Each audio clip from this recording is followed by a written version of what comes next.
Hi, good morning. Today we will be reading chapter 12 from our I Survived the Shark Attacks of 1916 chapter book. Again, I will be moving on to chapter 12. Chapter 12. Chet started shouting halfway down the big hill. Get out of the water, he screamed. Get out now. He thundered down the path and onto the dock. You have to get out, there's a shark. The guys were all there, but they didn't even look at Chet. You have to believe me, Chet insisted. This isn't a joke. You have to get out. You hear that, Monty? Sid said. There's a shark in the creek. We better get out. Sid hoisted himself up onto the dock, and Monty and Dewey followed. Was it working? Were they listening? But then Sid backed up and took a running leap off the edge of the dock. He cannonballed into the creek with such an enormous splash that Chet got drenched. Monty and Dewey dove in after him. Hey, Sid called. If the shark attacks me, you guys can split the $500 reward from that rich guy. That guy's dead, Monty said. Too bad, said Sid. Oh, shark, Monty called through cupped hands. Here, Sharky Shark, come and get us. They hooted with laughter, and Chet stood there totally helpless. That shark was probably long gone.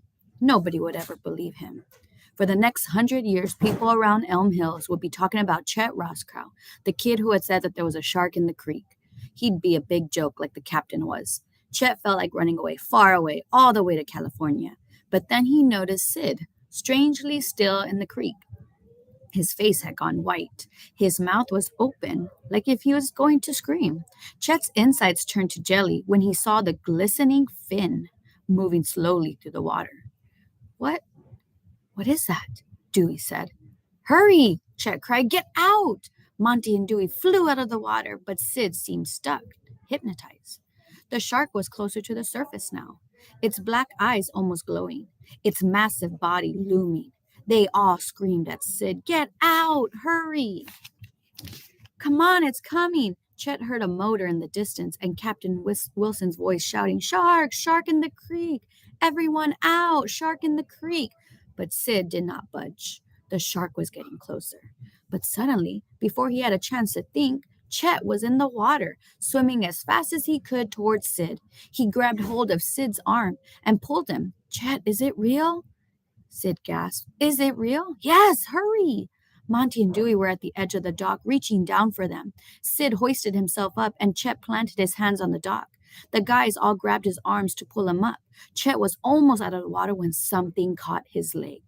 At first, it felt like a giant hand was grabbing him, but then it felt like hot nails were boring into his calf. It's got my leg, Chet screamed. Pull, Sid shouted. His friends pulled. They pulled and pulled until Chet was sure that he would be torn in two. But after an eternity, his leg finally came free. His friends hauled him onto the dock, but then the shark exploded out of the water, its jaws wide open, its teeth smeared with blood. Its gaping mouth was coming right for Chet, and then, bang! A gunshot shattered the air. Time seemed to stop, and the next thing Chet knew, he was sitting on the wooden dock. Everything looked foggy and fuzzy, and people seemed to be moving in slow motion.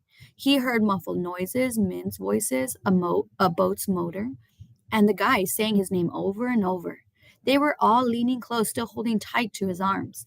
Chet looked down and wondered, what was he doing in a puddle of ketchup? Hadn't he cleaned that up? Why was the puddle getting bigger? Chet realized that it wasn't ketchup. It was blood pouring out of his leg. The fog around him grew thicker until Chet couldn't see or hear a thing. And here is Chet diving into the water to save his friend Sid from the scary shark in the creek. So I want us to think about Chet's actions and what he did in this chapter. Think about what did that tell you about the type of character that he is. Alrighty. We will continue to chapter 13 tomorrow. Hopefully you enjoy chapter 12. Bye, guys.